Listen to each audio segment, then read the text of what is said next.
एक किसान हल चला रहा था और वहां खेत पे होके एक महात्मा जा रहे थे।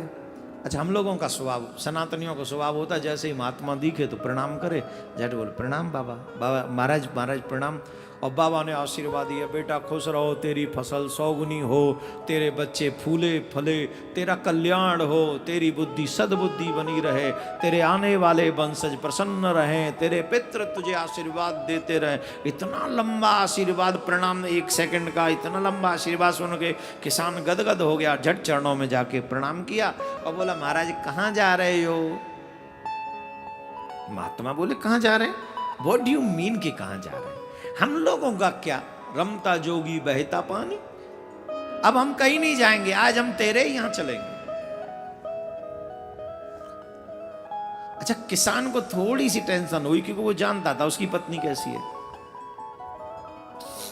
उसकी पत्नी थोड़ी अलग टाइप की थी, घूमने फिरने में बड़ा मन लगाती थी, लेकिन जब रोटी पानी चाय की बात, कोई आ भी जाए उसे पानी देने में पीडुली में दर्द होता था। पीडुली हाथ कांपते थे, यूं कप यूं यूं यूं यूं यूं यूं करता था, यूं यूं यूं यूं हाथ कांपता था। कईयों का स्वभाव होता है न देने का, तो वैसी थी। अच्छा, वो न देने वाली बात भी नहीं थी, भयंकर आलसी थी। वो सोचती थी यही मेरे लिए भोजन बनाए, पर वो ऐसी प्रथा नहीं थी। आजकल की तरह पति मॉडर्न नहीं था ना वो किसान। आजकल तो पति देव भी बेचारे बना देते कभी कभी। कई तो से क्या होते हैं, रसोईया ही होते हैं हस्बैंड, उनका काम ही होटलों में वो रसोई करना होता है। तो मैडम भी बड़ी खुश रहती है, बोले काश होटल में भोजन बनाने के साथ साथ रूम साफ करने का काम भी करते तो बड़ा ठीक रहता मामला। राधे राधे बोलना पड़ेगा। तो पत्नी बड़ी खुश थी, ऐसी थी, आलसी थी उसकी किसान की। अब उसने दूर से देखा, दूर से किसान अकेला नहीं आ रहा, एक बाबा को साथ में ला रहा। वो उसको तो टेंशन हो गई, अब तक तो एक के लिए भोजन बनाती थी, अब 2 के लिए बनाना पड़ेगा। वो टेंशन में आ गई, और जब टेंशन में आई तो उसने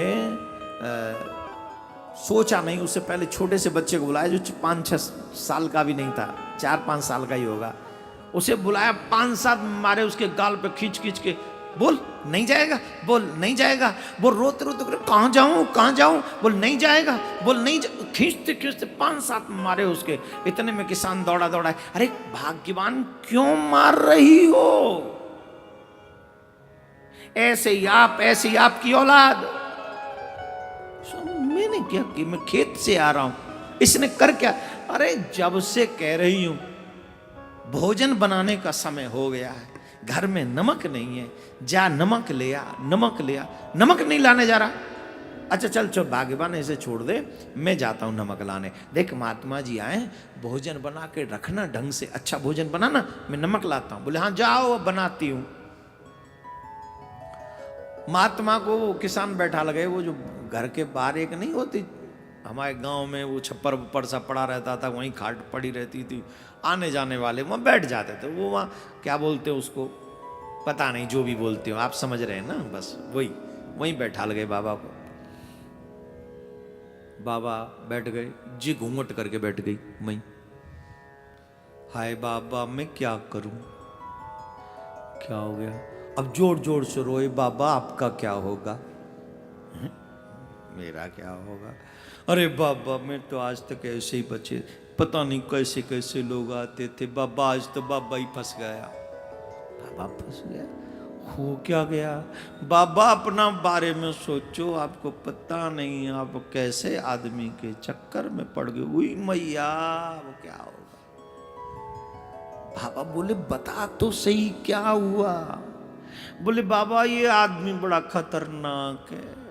खतरनाक? इतना अच्छा राम राम किया, श्याम श्याम किया, हमको घर लाया कर, रात को यहीं रुकना, भोजन करना, सब ऐसे, ये खतरनाक कहाँ? अरे बाबा आप बाहर ही देख रहे हो, आप बाहर वाले को देख रहे हो, भीतर झांको बाबा, त्रिकालदर्शी बनो बाबा, अंदर झांको, बहुत खतरनाक आदमी है। मैं तो जैसे तैसे काट रही हूँ अपनी जिंदगी इसके साथ। बाबा आज के बाद आपकी कैसे कटेगी?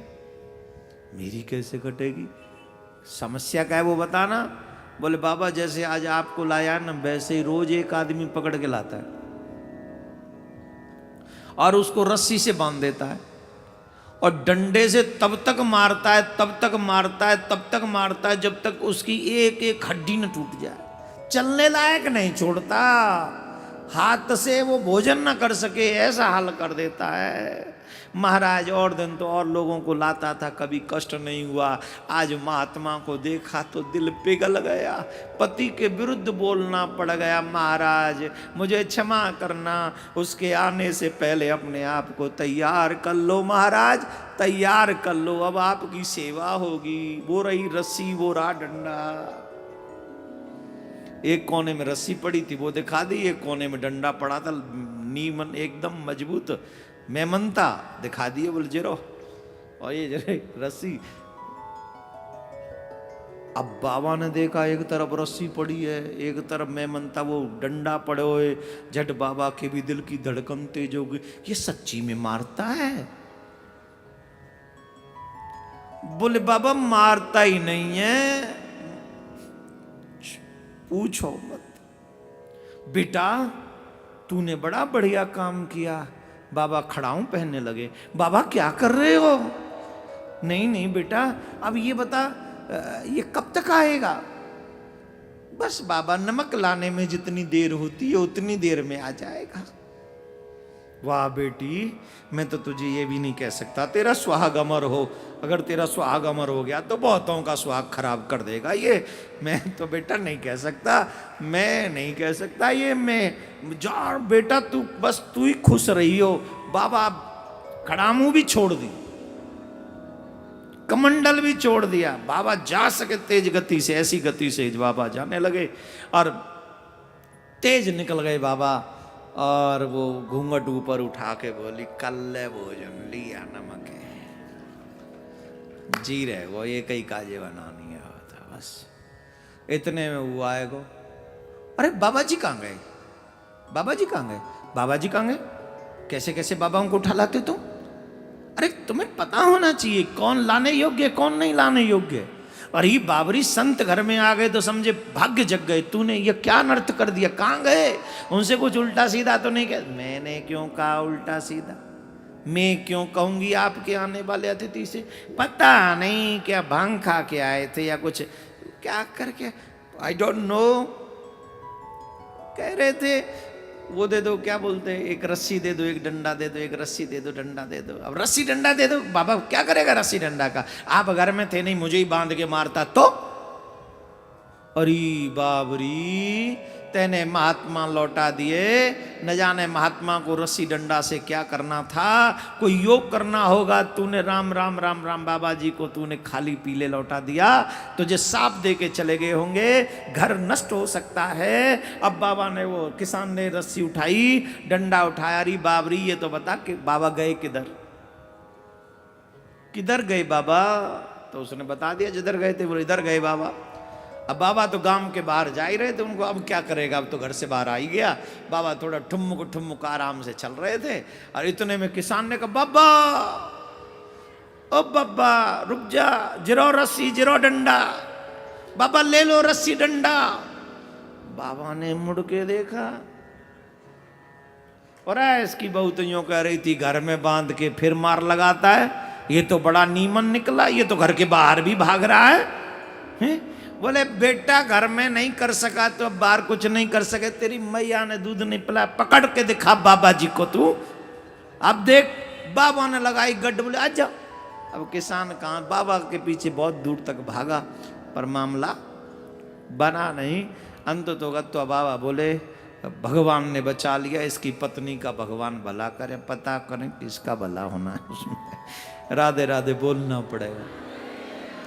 तो कई बार ऐसा हो जाता है कि चलते बाबा को राम राम करने से बाबा को ही तकलीफ उठानी पड़ती है ना। अब वो कह रहे अगर मैं मर गया तो पाप आपको लगेगा, अब यहां भी बाबा को ही तकलीफ उठानी पड़ रही। अच्छा बाबा ने कहा ठीक है चिंता मत करो, हम तुम्हें एक फल लेते हैं, फल देते हैं, ये फल अपनी पत्नी को जाके दे देना, लेकिन याद रखो अपनी पत्नी से कहना कुछ नियम फॉलो करे। बोले क्या? बोले अपनी पत्नी को ये कह देना कि इस फल को खाने के बाद उसे सत्यम शौचम दयादानम मेकम भक्तुत भोजनम वर्षावधि स्त्रिय कार्यम तेन पुत्रेति निर्मला। कहना अपनी पत्नी से कि इस फल को खाए, एक समय अन्न ग्रहण करे, सत्य बोले। देखो गर्भवती माताएं अगर 9 महीने तपस्या कर लेना तो घर में संतति बहुत सुयोग्य होगी। हम लोगों को लगता है शादी हो गई, मिलन हो गया, बेटा घर में आ गया, बस हो गया काम। नहीं हुआ, उसके बाद काम शुरू हुआ। हमारे शास्त्रों में तो मुहूर्त के साथ गर्भ धारण करना चाहिए, शुभ दिनों में मुहूर्त धारण करना चाहिए, और शुभ दिनों में मुहूर्त धारण करके गर्भ धारण करके उसके बाद में, उसका गर्भ धारण के बाद भी विधान है, उसका पूजन होता है, पूजा होती है। फिर 9 महीने कैसे जीवन जीना चाहिए उसका विधान है। अगर आप जीवन भर प्रसन्न रहना चाहते हैं तो आपके घर में संतान योग्य होनी चाहिए, उसका विधान है पूरा। दुर्भाग्य से आजकल इसे कोई फॉलो नहीं करता, इसलिए घरों का ये हाल है। कोई मर्यादा नहीं है, जिसका जैसा मन कर रहा है वो वैसा जीवन जी रहा है, जिसका मन कर रहा है वैसा ही खा रहा है, जहां मन कर रहा है आ रहा है, जहां मन कर रहा है जा रहा है, जो मन कर रहा है बोल रहा है, जो मन कर रहा है देख रहा है। ये व्यवहार समाज को दुख देने वाला है, ना कि सुख देने वाला।